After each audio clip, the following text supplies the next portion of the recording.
Previously on Krog's mission, Krog's journey brought him to the monastery of Erastil in Nantambu, where he met Elder Kriktos and discussed a bold idea, growing a new fruit and selling its juice to attract newcomers to the struggling monastery. Over breakfast in the eating hall, Krog was introduced to the other monks, but the peaceful meal was suddenly interrupted. A breathless monk burst through the doors with dire news. One of their sisters had been kidnapped while searching for the bandits who had been posing as monks and robbing travellers. Without hesitation, Krog agreed to accompany him to the site of the attack to search for clues. But when they arrived, they found nothing except trouble. A hostile lizardfolk appeared, aggressive and ready to fight, and that's where the last session ended. Now the battle begins.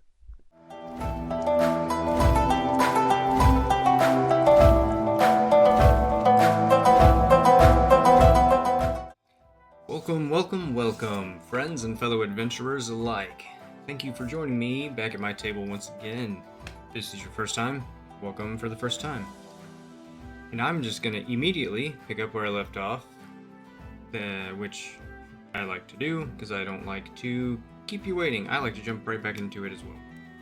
We left Krog. Standing in the middle of this jungle road, he was led here by his fellow monk, who is still nameless at this point. If it becomes important, we'll figure that out. And he was led here because this is where this monk was attacked earlier in this day by the bandits that we're trying to figure out, because they're the ones going around impersonating being monks of Erastil and giving a bad name to the monastery. So Krog is here to put an end to that.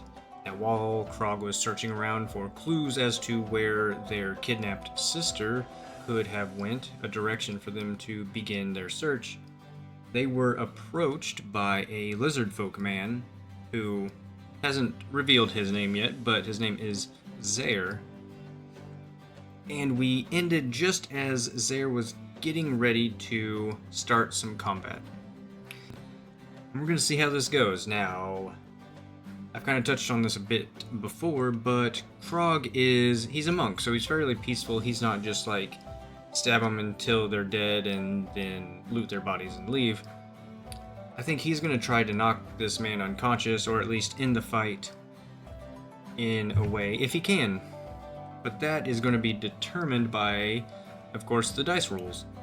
So as Zaire was kind of turned away, pretending to walk away, he turned back around, said some mean things, and he is going to attack our two friends here. Now, just to make this kind of fun and funny and make it kind of a mano-y-mano, as Zaire turns around to attack, I think he immediately throws a swing at... Tell you what, actually, we need to figure out, before any of that, we need to figure out how difficult of a enemy that Zaire is going to be. So for that, I'm thinking that I'm going to...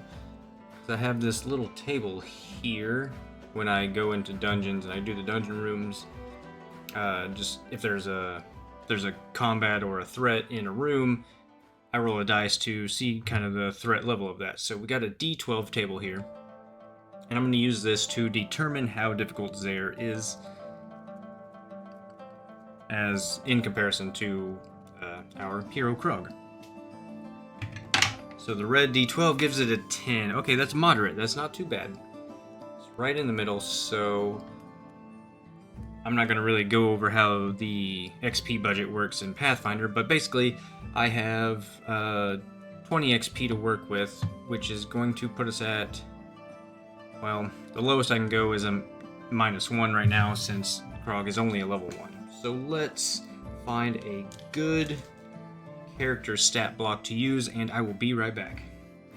Okay, just for funsies, since we're here to roll the dice, or at least I am, and perhaps that's why you're viewing this, I've kind of narrowed it down to either a Goblin Warrior or a Kobold Warrior, which are both -1 levels as far as difficulty goes. So let's just do a percentile dice. 1 to 50, it'll be a Goblin, and 51 and up, it'll be a Kobold.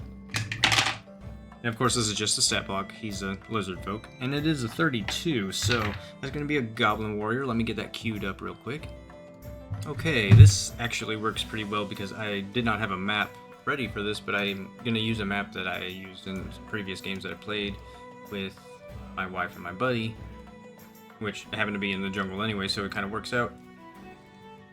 Just so we kind of, I mean, it's basically going to be two guys punching each other, so I really doubt we're going to utilize the map at all.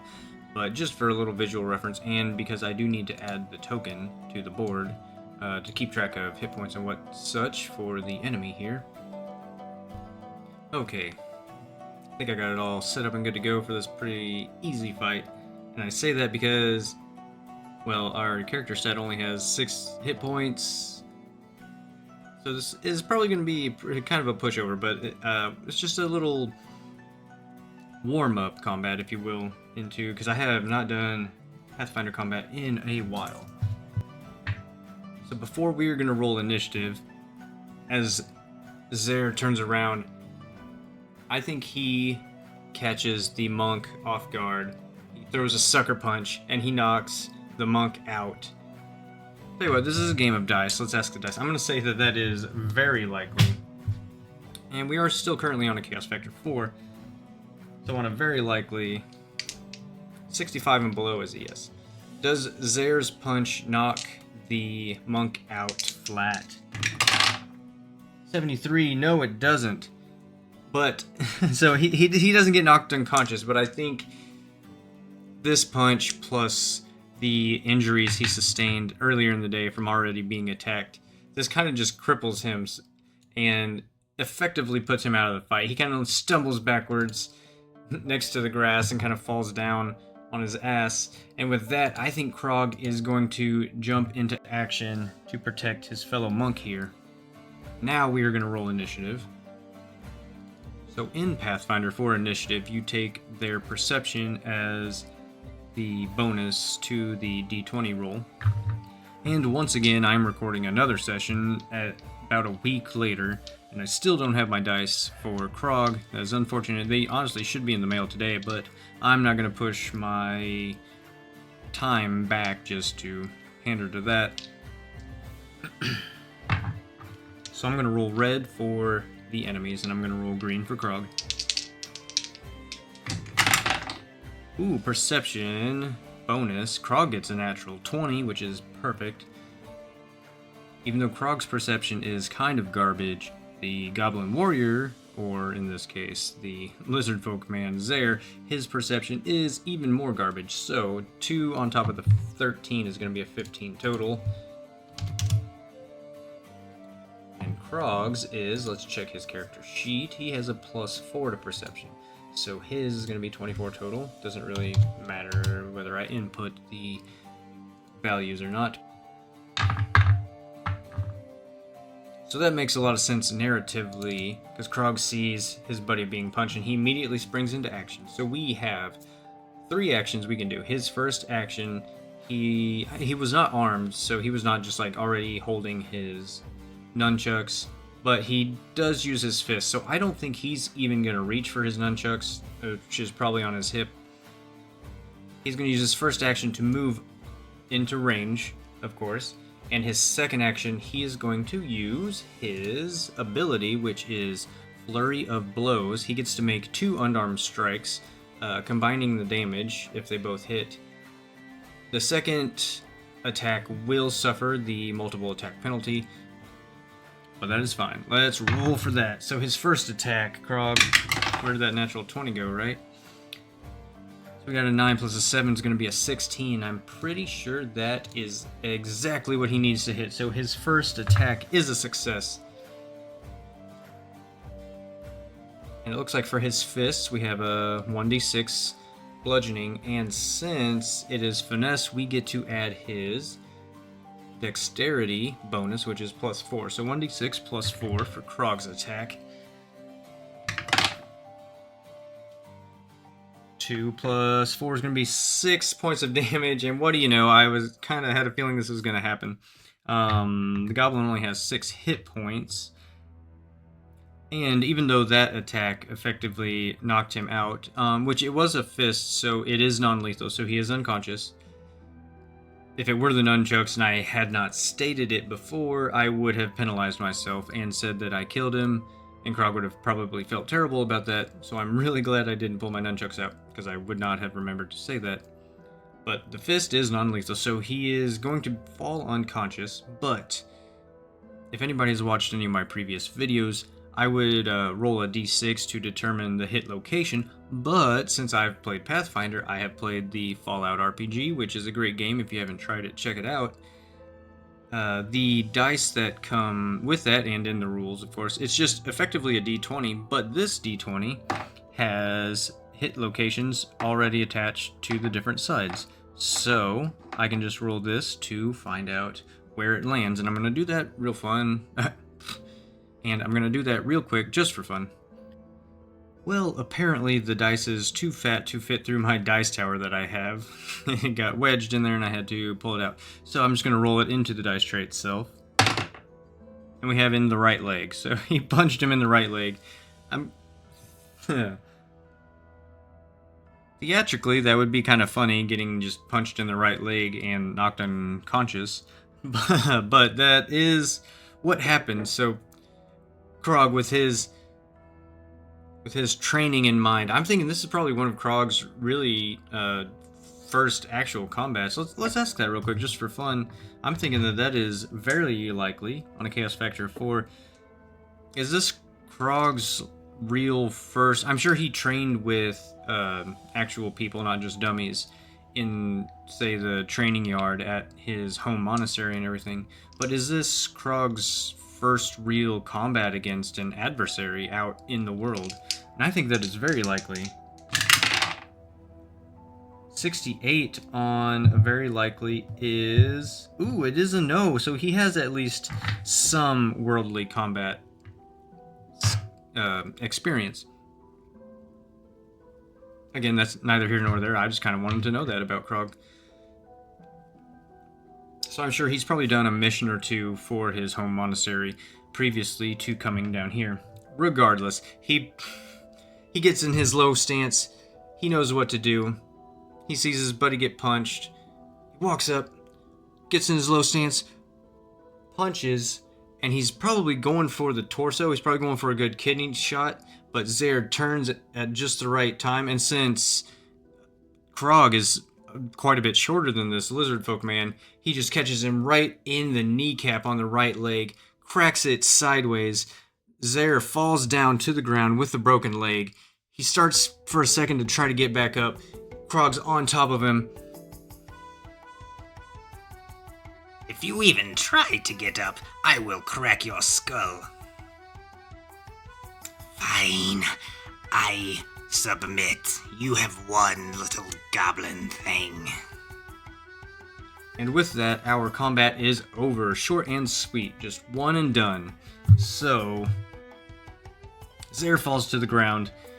Broken leg, broken kneecap. His leg is probably twisted in the direction it should not be due to the force of Krog's sheer speed. After threatening Zaire and making sure that he is going to stay down for sure, Krog quickly turns his attention to his monk friend. So he rushes over to his side. Let's get back to where we were. Oh, let's just keep using this. Why not? And real quick, let's ask. I'm going to make this 50-50 since technically he is unconscious by combat rules. I'm going to say, does he actually pass out or is he still, well, quote-unquote, conscious? We'll say 50-50 on the Chaos Factor 4. Is Zaire still conscious after that 60? No, he is not. So I think he does, after he says, I submit to you. He kind of passes out from the pain, most likely, of this. So as he ragdolls on the ground, Krog runs over to his monk friend here. Is there anything I can do for you?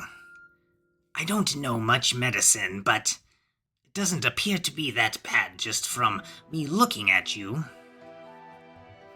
And in the nature of solo role-playing, I'm going to roll the dice. Is the monk just fine? Is he able to just kind of get up? Is he kind of being a big baby? Probably just with a broken nose. Or maybe like a bruised jaw. Is the monk, for the most part, okay? 50-50. 38. No, he is not. Okay, he's... So, no. No.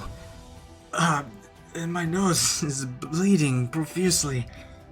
I can hardly swallow due to all the blood going down. My vision is blurry. I wish I had brought an extra potion with us, but I did not think that this would happen. Krog does not have healer's tools on him, so I don't think he can even attempt to fix this guy up. Zaire is laying on the ground unconscious. Krog is just fine, he's untouched, but still no leads on where to go. So I think what Krog is going to do, Krog's going to pull some rope out of his bag. And he's going to tie Zaire's hands. And he's going to tie his legs together, but give him just enough slack that he would be able to move his own feet. Because there's no way Krog's going to carry this guy back, especially since his monk buddy is probably just crying on the ground because of his broken nose. So let's have Krog do a thievery check, which I'm pretty sure Krog's actually pretty good at thievery. Yes, he's excellent at thievery. To determine kind of how well he ties the bonds on Zaire here. So another skill roll. Oh no! Nat 1. Okay, so he does extremely terribly. Whether it's the quality of this rope he has here, or... Damn, that sucks. Okay, so he does a terrible job, but that's what the dice says. That's what we're going to roll with.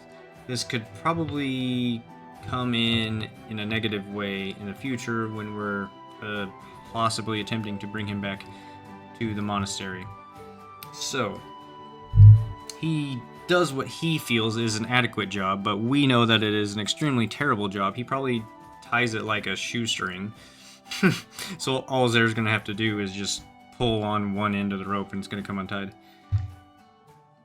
But Krog has other things on his mind. He's worried about his buddy here. He's worried about doing a good thing for this new monastery. He wants to prove himself. He wants to impress Elder Kriktos. So he's got a lot going through his mind, and this rope just did not get tied very well. Alright, so once he has done that, he's going to probably... I always say probably and maybes and but that's what's going to happen. He's going to pull Zaire off to the side of the road. He's going to just pull them off to the side. He's going to make sure the monk is kind of doing okay. He tears a little rag off his shirt so that the monk can put it up to his nose to kind of stop the bleeding a little bit. And they're going to wait here until a couple things happen.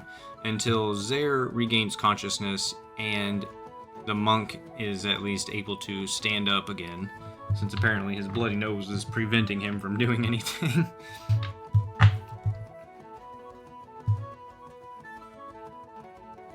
So yeah, let's do that. Let's roll a d4 to see how many hours it's going to be until Zaire wakes up, and then we'll just say at about that same time is when the monk will be able to at least get to his feet and they can make their journey back to the monastery.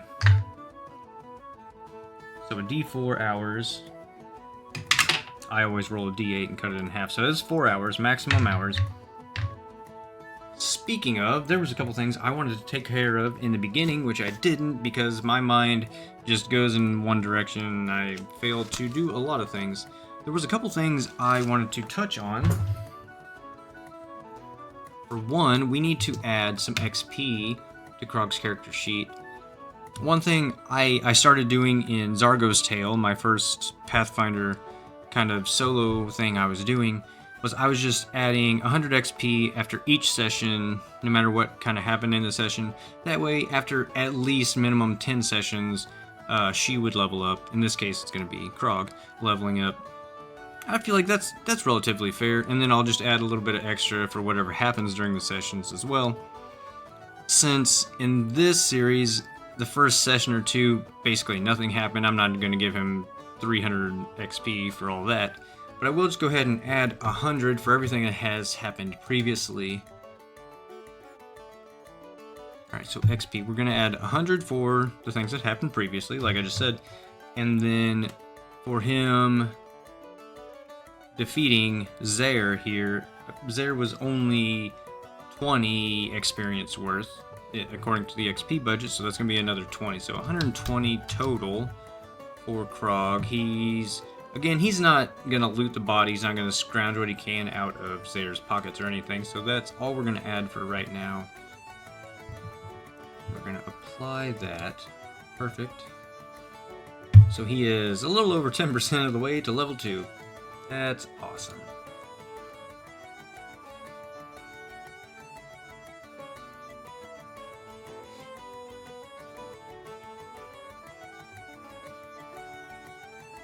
And then two other things I wanted to figure out. I wanted to figure out what time of the year it is, like what month and what day. And in the Pathfinder world, there are 12 months. There's, I believe, 30 days in each month.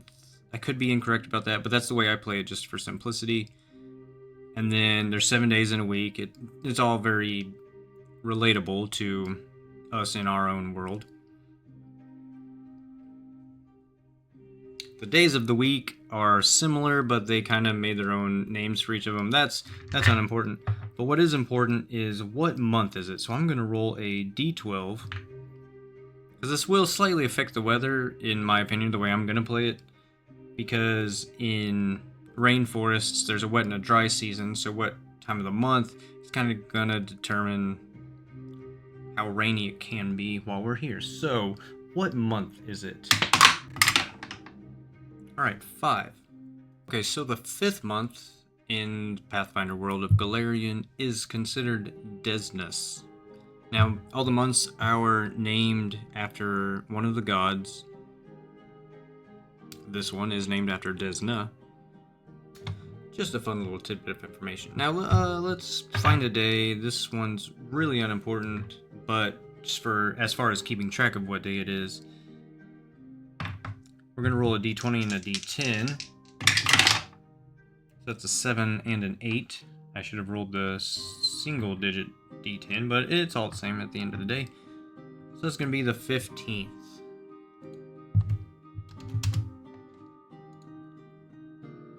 I got this silly little calendar here I used to keep track of the date.